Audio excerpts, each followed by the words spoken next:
Hello everyone and welcome back to Monster Legends. Today I'm going to be doing an analysis on Igursus, which I really like Igursus. I do not think he is better than Oros. Based on his skills, he doesn't have a specific kind of skill that Oros has, but he has a higher life, which makes him very good. So I'm going to be talking about that once I get into his life stat.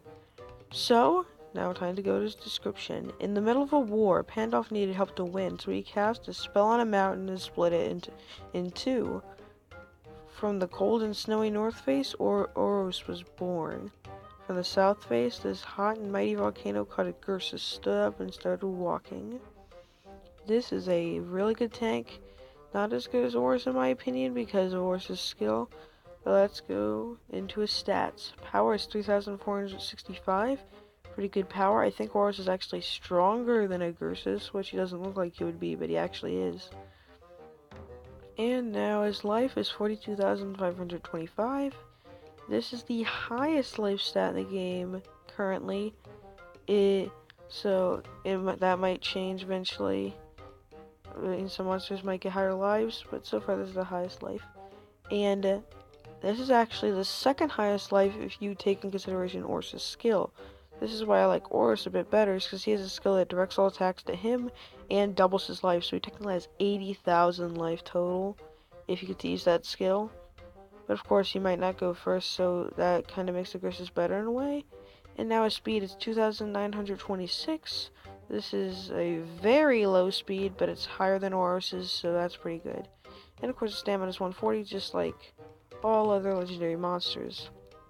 His max gold per minute is 244, so that's not as good as Oros, but it's still okay. He starts out with 12 gold when he is hatched, and he earns 8 gold per level. So do 8 times, so if you're not level 50, do 8 times your level, and then plus 12, and then that's how you get him. Or the amount of gold you would have for your usual monsters. And of course, his trait is Mountain, gives immunity to stun and freeze. Also, never mind. Now, I know I said I was going to do tiers now, so here are some tiers that I'm going to do.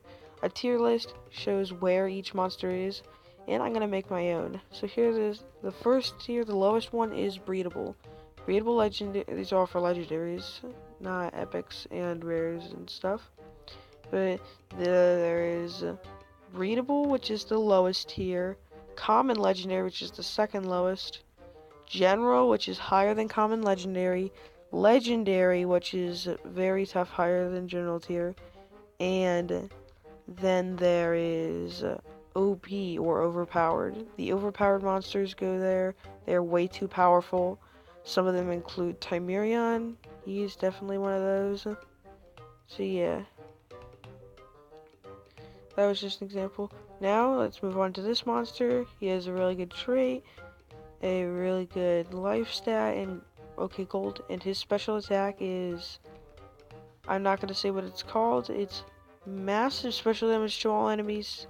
May apply burning and quicksand to all targets. It's not massive damage. Do not believe it. It's actually only 50, which would be heavy damage, not massive. And burning in quicksand, that's a total of 30% life over 3 turns and 15% life on the last turn. So 30% life each turn. That means that they're going to lose 90% life by the time burning is over. So, and this does initial 50 damage, so they're pretty much done. So this is pretty good, but it's after 3 turns. It's basically the same thing as Reaper Countdown for 3 turns. Basically, because of the initial damage. Now let's go to his skills. Mauna Loa deals moderate special damage, gives a 30% shield to itself. Now, I'm not sure if he has a damage return skill, because I haven't looked at his skills that much, but I am assuming if he does, this is useless, but if he doesn't, this actually might be an okay skill. He might have better ones in the future, though. So, Fujai deals moderate fire damage, 50% chance of burning target. A pretty good skill. Any burning skill, or not really good because it skills group 1, but a burning skill on a tank allows you to outlive your opponents and burn them. But she's a fire type, so mini will be immune to burning. Mini monsters will be burning in fire wars, but still that's good. And then Cotopaxi deals moderate special damage, 50% chance of running quicksand to target. Quicksand is a 4-turn burning that no one's immune to. It might change to 3 or 2 turns eventually, but right now it's 4 turns and it's good. I'd recommend that over the fire skill if you're that low level. Now let's go into his good skills. Pakaya. I think that was in Oros as well, but still. Pakaya deals moderate fire damage to all enemies, may burn all targets. This is only a 2-turn cooldown. You're gonna want to run this guy as a tank because he's so slow, but this is actually a really good skill. I really like it. You might want to run it. Irazu deals heavy fire damage, may burn target, no cooldown. This is actually way better than Dermith's skill. And I think it does more damage if you give him 3 strength runes and Dermith 3 strength runes. I think this would do more damage. Well, Dermith is special based as well. This is fire based, of course, against the fire monster. Dermith will do more damage. But that's actually kind of funny that this monster is supposed to be a tank. If you give him strength runes, can do more damage than Dermith. Now let's go to Etna. Deals very heavy special damage, applies quicksand to target. Extremely good on a tank. Applying a life damaging skill to enemies is really good. And currently in the game, no one's immune to quicksand. But the abomination trait on the past was able to counter bleeding, which used to be the trait, a status effect that no one was immune to. So there might be immunity to it eventually. But currently, no immunity to it. A good skill. T-Die deals massive special damage, really good damage. I'm not sure I would recommend it though. Quicksand would be over top of that. And then ally will receive all single target attacks. Ally will reflect all attacks except physical ones. Requires cooldown. This is the skill I was hearing about. I didn't know it did mirror, which is definitely better than I thought. I thought it was just protection. I do not like this monster as much as Oros. Everest is way better skill than this because it doubles his life and sends attacks to him. But I do like the mirror on this skill. It does allow him to do attacks back, especially given 2 life, 1 strength. You can do quite a bit of damage back. I like this skill, just not as much as I do Oros' skill. But if we're considering it just about himself, I really like this skill. You're going to want to run it. And now Karatoa deals very special damage, gives very fire damage, gives itself a 50% shield. Definitely run this skill. You should probably, if you're going to be doing this, maybe run this skill, because here's the problem. Mirror is only 1 turn. So if you wanted that, so a shield, if it was 2 turns, you could do Igursus first, and then this to have that 50% shield, because Mirror still hits through shields. But sadly, that's not what happens. I actually might recommend this skill because he doesn't have, he has mirror and not damage return, which can be better in some ways.